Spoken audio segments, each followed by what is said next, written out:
Hey, Banjo. Yes. See, you always want to be on the camera. That's wild. See? Shout out to Banjo. I love dogs.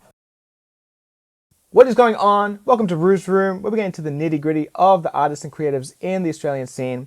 I am Ruu, aka the Culture Black Kid, and today we've got Emjaysoul. He is a multidisciplinary producer residing in the inner west of Sydney. His most recent album, When the Sun Comes Out, is out right now, and you can hear him on Cherry Ripe's latest project on the track Humble Pie, but that's only a very smidgen amount of projects and songs that I could rattle off. I could keep going on for days and days.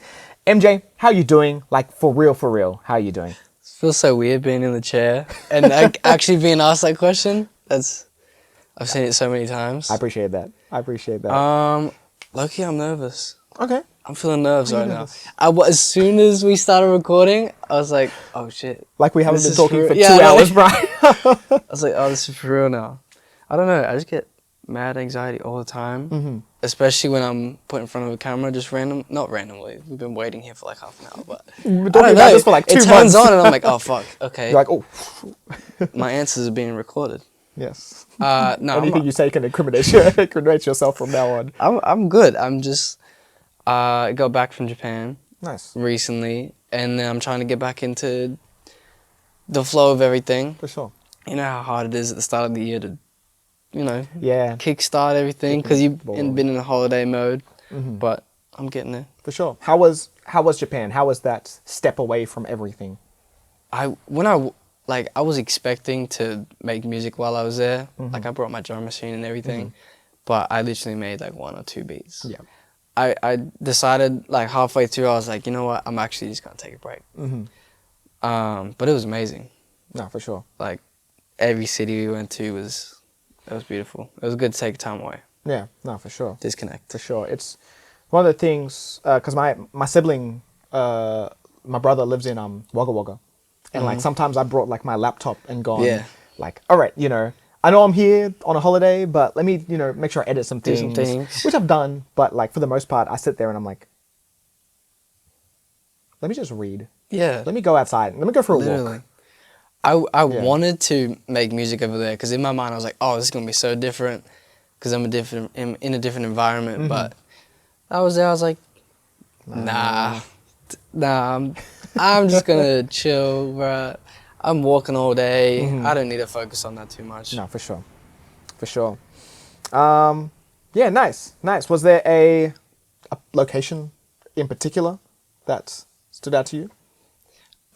When we were in Tokyo, we stayed in Shibuya, and we were in such a cool location because we were like right next to the train station, so we could go all around Tokyo like really easy. Yeah. But I think every location had something special about it that stood out to me. We went to the snow for 2 days, and I mean, I've only ever seen snow one other time in my life, so I was just jumping around in the snow, stomping in it. Kid in the candy store. Literally, it was so cool. Yeah. No, that's fire. Well, we got you back now. I'm back. Time to get to work. So how we met? I think we followed each other on socials for a minute, but yeah. Forgive me if I'm wrong. I think the first time we actually met was at the Wu-Tang Nas show. It was. And I saw you when I was outside, like lining up to go in. Yeah. And you were already on the other side, and I said to my girlfriend, I was like, oh, that's Ruu. And she's like, who the fuck is that? And I'm like, doesn't matter. Yeah, it's fine. Doesn't matter. And then somehow we were like seated in the same row. Right next to each other. Like one person, like maybe it was right next to each other. But I was like, no way. That's wild. And I was like, I might as well just say hi. Yeah, no, for sure. And I was like, oh shit. That's so random. Oh, and then we saw each other at, I think it was the No Sense gig after that. Was that at the Chippo? Yeah, the Chippo. Yeah. And we sat at the table. At the table upstairs, yeah. Yeah. And then I actually don't think I've seen you. No. I saw you at the studio one time. After that. But then after that, I don't think I've seen, we've only seen each other like 3 times. Yeah, we just messaged. No, for sure. Time to time. But yeah, that's cool. That's, oh, hello. Hey, Banjo. Yes. See, you always want to be on the camera. That's wild. See? Shout out to Banjo. I love dogs. Yeah, shout out dogs. I love dogs. The best. Literally the best. Do you have a dog? He passed away last year, yeah. I'm so sorry. I did have a dog. It's alright. That's all right. I haven't had a dog since I was a kid as well. Also passed Yeah, away but years ago. Dogs are the best. Yeah, for sure. I Shout out dogs. always get mad excited when I see a dog. Someone about him. Oh, for sure. I'll be driving with someone and I'll be like, I just be like, dog, just pointing them out. Yeah, I would be walking and I just try to get close to a dog so I can say hi. It's the best. Oh, I That's love the dogs best. so much. Anyway, that's not what we're here. We're not here to talk about dogs. No. We're not even here to talk about your projects. No. We're here to talk about you and to get Supposedly, yeah. to know you a little bit more. So my first question is, what percentage of yourself do you think your circle really knows about you? See, this question I had to think about because I'm like, I kind of have like an inner circle, but like I don't really have any friends from high school. Okay. All my friends are from music, so in my mind I kind of created a makeshift circle. Yeah. Okay. Because our friendship group, like we're all really good friends, but we don't really hang out together at the same time. But I feel like my closest friends know like 80-90% Okay. at least. No, for sure. But a lot of me, yeah, like my like 5 closest friends. Other than that, I just haven't had a lot of opportunity to talk to a lot of people. True. That's fair all. enough. Fair enough. And it's interesting to ask this question because you're a producer. But how much of that percentage do you think you've shared in your music so far? Maybe 5 or less. I feel like I try to do it a lot on my more recent album with adding voice notes and things like that Yeah. to share just glimpses. Even song titles Yeah, as well? song titles as Yeah. well. But that was an intentional thing. I wanted to kind of share more of that and like it's kind of like showing appreciation for my friends as well by doing that. But it's not easy to do that as a producer, really. So For sure. We were talking about classical music a little bit earlier, and like I'm not sure how much classical music you've listened to just in general, but you know, from me studying and playing classical music, Yeah. I know that when you got a piece like Circus of the Animals, where you can hear that's an elephant, that's an aviary of birds and stuff like that. Have you ever thought about that when it comes to producing in hip hop and like the way a sample might be chopped or a instrument might be added, or even the drums are added to convey a certain feeling or emotion? yeah. Okay. 100%. I think with certain genres it's easier than others maybe. Like, that's kind of why I love hip-hop, because there's so much you can grab from a sample and change it into something else. Definitely. I was literally thinking about that today, though. How on certain beat tapes from producers, they've grabbed a vocal chop and made it sound like something else. Yeah, for sure. Just fully manipulated it Definitely. to sound like something else. Definitely. And, I'm very much a novice when it comes to beat tapes because, obviously I'm so used to things with lyrics on them and vocals. But, like, we were talking about Dilla earlier, like the genius that is Dilla, of how he went about sampling and creating a story and journey from his beats and stuff like that. So, yeah, I get that. That's interesting. It may be interesting to hear from future projects and beat tapes, and even when you work on stuff with other people, even if there are lyrics on it, what you brought personally to that instrumental. Yeah, I'm really curious. But anyway, hopefully through this we get to know you a bit more, a bit more of that percentage, and we're taking it back to primary school days. We're gonna do a little show and tell. I like that. So I've asked MJ to bring some things, and if not, then hopefully at least we get a dope story to go along with I've got stories and I've got some things. Okay, well, let's see what you brought, and let's get into it. So my first question to you is, what is something that represents who you are as a person? I kind of brought something. Okay. But it could answer another question that you had asked me. True. But I have a Donuts cassette tape here. Fire. My dad bought this for me while he was in Japan. But I feel like everything about it kind of represents me. The album, Donuts, my dad in Japan. Because he showed me he showed me everything I know about music, basically, other than what I've taught myself, and just something about the cassette tape, that raw physical music, and the feeling that kind of gives you, records, feeling that kind of gives you, that's what I try to replicate in my music as well. Of course. Have you got any of your music pressed? I want to. Yeah. I want to, definitely. I just feel like in time it'll happen. For sure. Just not yet. Yeah. And do you prefer vinyl or cassette when it comes to a physical, or CD? I want to start getting more cassettes because it's just easier. Yeah. Because I have a lot of vinyls, and we have 2 vinyl players in my house. We got one in the lounge room, one in my room. I usually just use mine for sampling, but I sometimes listen to my vinyls, but usually that's just out in the lounge room. For sure. But vinyls, yeah. Yeah, definitely. Nice. And obviously, Donuts by Jay Dilla. It might seem like a cliche question alert, but what about Dilla's story like resonates with you especially? There's a lot of things.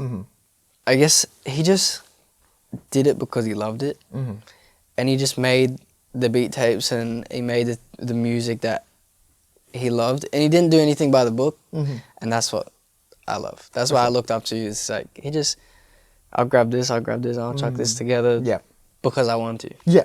And I feel like a lot of people nowadays are trying to do everything so structured and by the book, and I just for sure try not to. For sure. Yeah, dope. I love that. What is the last or favorite sentimental gift that you received from someone? See, this question was hard to answer. We just had Christmas, and I just went to Japan. But something I kind of carry with me every day is this bracelet. My girlfriend got it for me.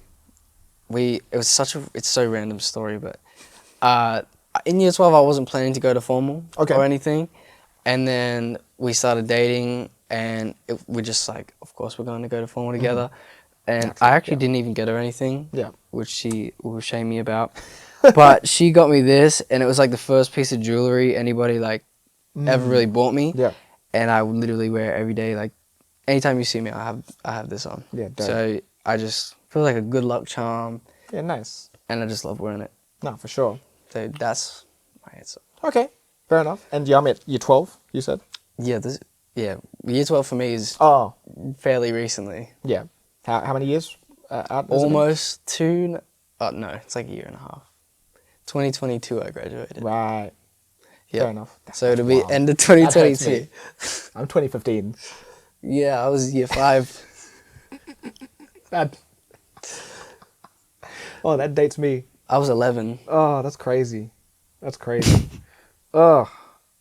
Anyway, I'm just gonna move past that. I'm getting up there now. As well. Quiet. Getting up there. What are you, 20? Almost. That's a bullshit. Almost. Oh, okay. And I assume that's the favorite. Do you have a last gift? This backpack. Oh yeah, nice. Yeah, I'll show you my backpack. It's just a North Face backpack. Yeah, nice.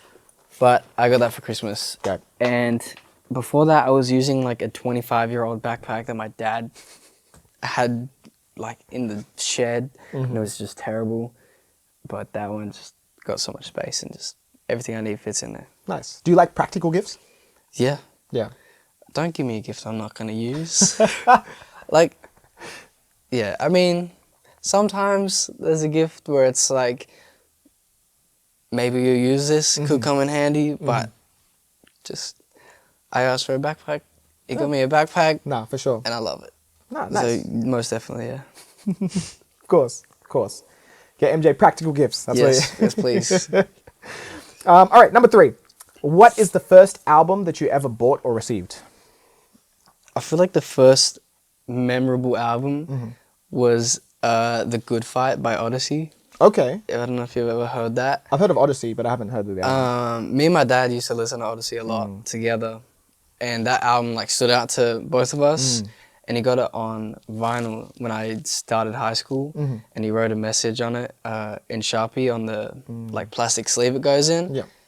And I think that's like the first, at least physical album that I remember receiving. I think the first one I probably ever bought was like a Hilltop Hood CD. Oh yeah. Or first vinyl, probably like Igor or something. Yeah, Probably. nice. Fair enough. Fair enough. I think my first vinyl, I was in New York. Damn. I got Blueprint. The first That's Blueprint. sick. That's sick. My story is not that cool. Nah, it's still cool. It's your story. That's mad cool Don't, though. don't diminish your story. And then I got, I think I got I got Eminem was doing like anniversary Oh yeah. cassettes, and That's I think I got like a holographic Damn. Marshall Mathers LP. Damn. You definitely got a cooler collection than I do. Oh, I'm still curious to see how big's your collection? Me and my dad kind of like collect combined? together. Yeah. I don't know. It's 100 and something records. Nothing crazy because Yeah, no, that's true. That's true. There are like there are there's some collectors people with thousands. with so many Yeah. records. I have like a sampling record collection, which is like 60 odd sample like records, but then like records we actually listen to, maybe like 100 or so, Yeah, nice. maybe less. Fair enough. I don't know. Fair enough. Fair enough.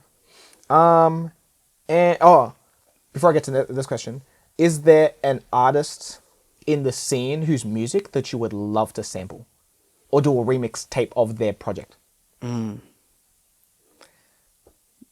Yeah, Zion.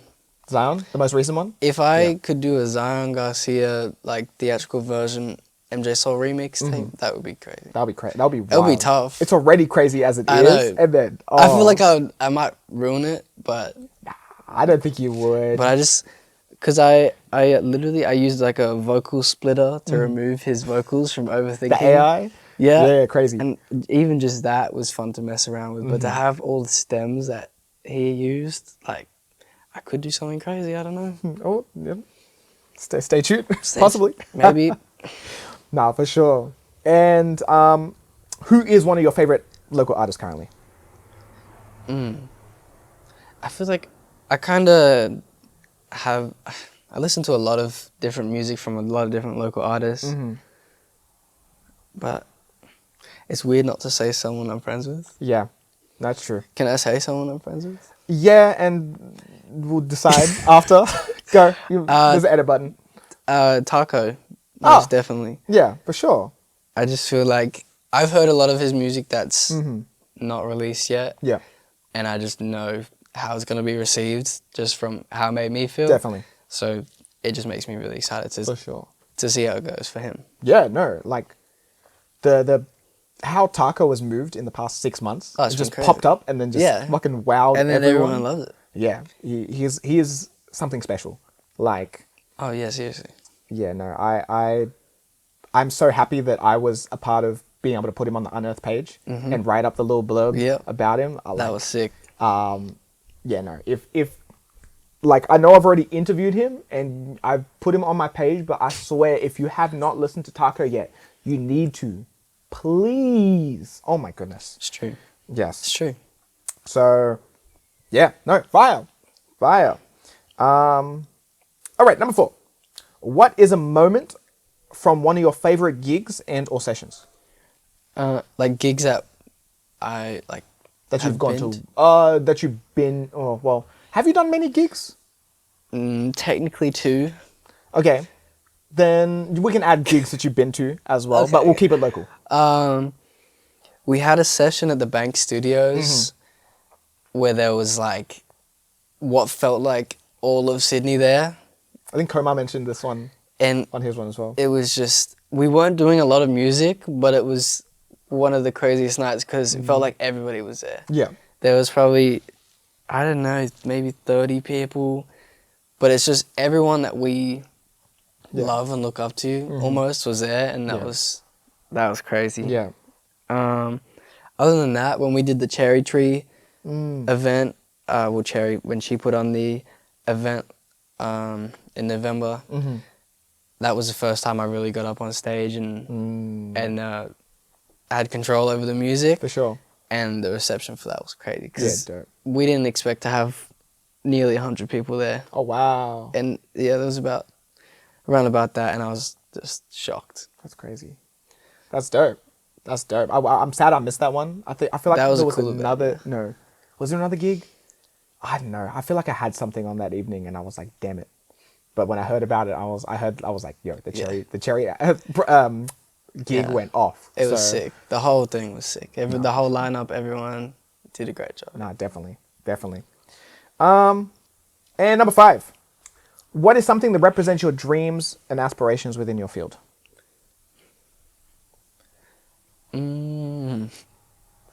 As a physical thing, No, or it could like be metaphysical. I'd never heard anyone say metaphysical. Let me just make sure I use Is that a word? right. It is a word. Okay. I know it's a word. Metaphysical. I wouldn't trust me. No, I did not use that right at all. No, it doesn't have to be tangible. It can be a quote. It can be, I think, Taco used like an alchemist used quote. Yeah. It can be a feeling. Yeah, so whatever you think. God, that's a hard question to answer. I don't know. I just feel like embracing emotion and embracing, the thoughts and feelings that your friends are having and providing, and just the things that are going on around you, and actually implementing that into what you're creating at any given moment makes a huge difference. Yeah. Because I feel like you can feel that in the music when someone's telling a true story or having true emotions with their 100%. music. 100%. Yeah, nice. And If that's a good enough answer. No, of course. Again, it's your answer. Like, I'm not speaking for you. You're speaking for yourself. And if that's how you feel that it represents your journey, then of course. And again, it's especially interesting, you as a producer saying that, not so much as someone who jumps on the mic. Yeah. And Well, I feel like a lot of people could be doing that more. Because like with Cherry, she is always just implementing real life situations and feelings into her music, and people have had a great response to that, and they can tell. Like her most recent EP had a lot of real emotions and real feelings, and people felt that. For sure. Myself included. I know I didn't do a review of it. I accidentally forgot which week it was in, so I forgot to do it. But if this counts as a miniature Cherry review, I genuinely really felt the emotion, and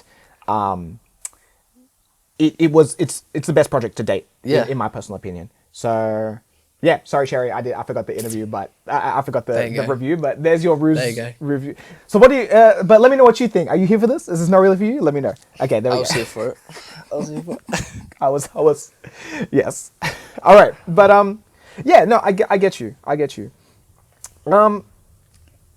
What if there was? I feel like I've talked about artists and what they could be doing more in the scene, but what do you think? Or what do you think of the maybe producers might be doing right, or maybe missing within the scene? I guess the same thing as I just said. But the producers that I really love are kind of on that same wave of implementing real feelings and trying to convey that with sounds. There's like their instrumentals and things like that. But I don't know. That's a hard question. I don't really interact with that many producers because it's like. But also listen from what you hear. Just continue to try and make your own music as like individual and special to you as you can, and that's what I did for so long. And then the artists kind of came to me, were like, "Oh, I really like this, and this is kind of your style." And for sure, let's build that together. Yeah, no, 100%. If that makes any sense. Yeah, that makes sense. All right, cool. We got one more question left, but before we get to that, it's game time. So what I'm going to get you to do is build your ultimate collab track. Oh, yes. I love this question. Yes. You are the producer. Of course. So you have 4 artists and a videographer to choose. Oh, okay. Okay. Actually, if you want to choose a co-producer as well, I'll let that. Okay. But that co-producer can't Be rap. an artist. Yeah. Yep. Damn. Got that from the Taco video. Yep. I have Taco. Okay. He'll be doing a little singing thing because Okay. I've been hearing some of the stuff he's been doing. Little vocal pitching action. It's tough. Interesting. I would love to see how that goes with JK47. Okay. Nice. You know the song Rain by JK? It's my favorite song on that project. With the same. I feel like that could be something similar with a little Sully. Sully on the mic? Sully on the co-production. On the co-production, okay. Zion on the mic. Zion on the mic, yep. And Tough. I might have to go with Cherry Ripe. Okay. Because I feel like her and Taco could little something there. Of course. On the chorus. I don't know. Just to add some layers. Yeah. Chuck some female vocals in there could be crazy. Yeah, definitely. It's someone who you don't expect that. Yeah, someone who's not really part of that genre most of the time. Yeah. It's the JK Cherry that's the... That would be cool. That would be crazy. draw. Over you and Sully Productions. This is so random, but yeah. And the videographer? My best friend Darren. Oh, yep. Of course. Shout out Darren. Yep. Yeah, fire. Okay, so you, Sully, Taco, Cherry, JK, Zion, with Darren shooting the video. Where would the video? What would the video be shot? What would you do? We'd all be in a bus in the desert, just driving in the desert, and they'd just be rapping their verses while we're all sitting down. That's fire. That's hard. Just something simple. That's dope. Yeah. You could just see the background moving while we're driving. Yeah, nice. So yeah. Nice. Focus on the music. Because I feel like that's what all of us are about. Oh, of course. Our music means something type people. If that makes sense. Oh, of course. Yeah, no. I'm curious to see how that turns out. Manifesting. If it turns out, if it ever happens. I'm sure it'll turn out. Maybe one day. Yeah, we'll see. Maybe sooner than you think. Maybe. Yeah. I hope. For sure. All right. One more question before we start to wrap it up. What is a personal moment that stands out to you that has impacted your music in a certain way?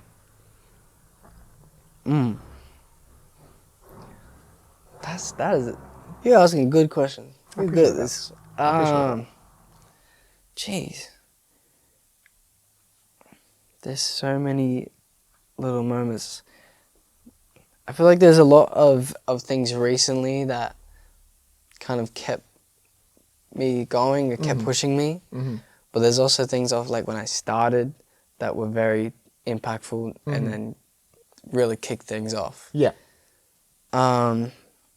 There's a moment when my dad bought me my drum machine. Of course, like, and I didn't use it for like the first year. But then he was like, use it. Yeah. Just like, I bought it for you. Yeah. And I was like, all right. And then after months of frustration, I finally started getting somewhere.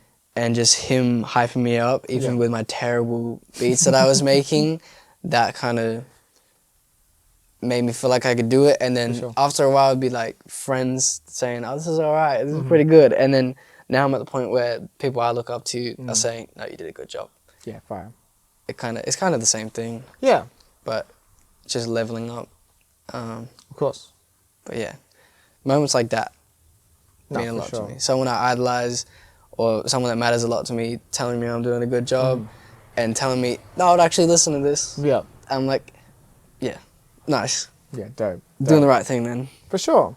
And, it's good that, you had, a dad who was like, yo, I give a fuck about this art. Yeah.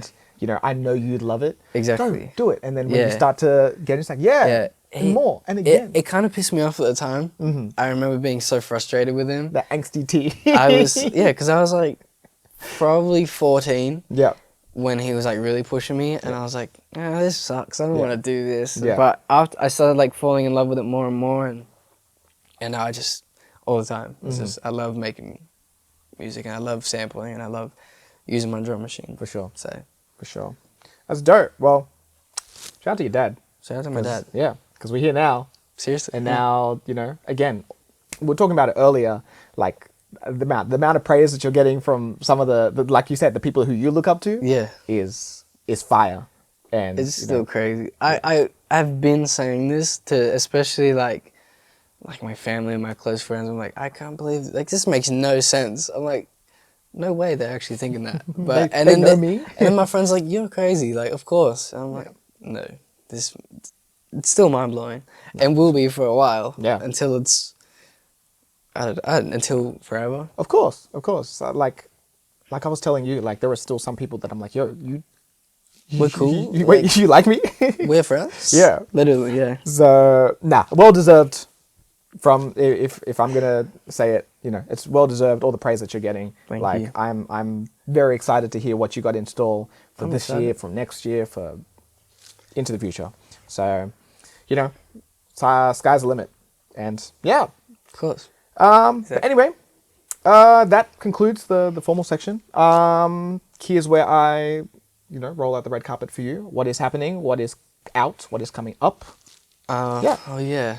Talking about music. Yes. Obviously I put out the album in December, and that got a really good response, and everyone understood like the idea of the album being me showing appreciation and showcasing what, hey, like this is what my friends can do. Yeah.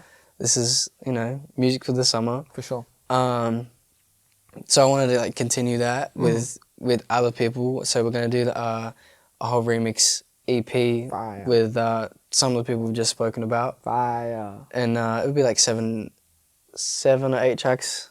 That'll probably come out late this month, early next month, like pretty soon. Gotta submit it. Well. But yeah, it's basically done. I'm waiting on one more remix from Fisheye FM. Fire. And yeah, that'll be done. But other than that, I got stuff coming with Guano C, of course. Of course. Legacy. Of course. I don't want to forget names, but a lot of people. A lot of people. More stuff with Cherry in the future, of course. More stuff with Taco. Yep. Everyone, really. I'm just trying to get out there, branch out, and work with as many people as I can. Definitely. Well, I'm excited to see it. I'm excited to hear it. I'm excited for it to get out there. Yeah, for sure. But yeah, anyway, that has been Ruu S Room. I'm Ruu, okay, the Culture Black Kid. Emjaysoul. Catch you next time. Peace.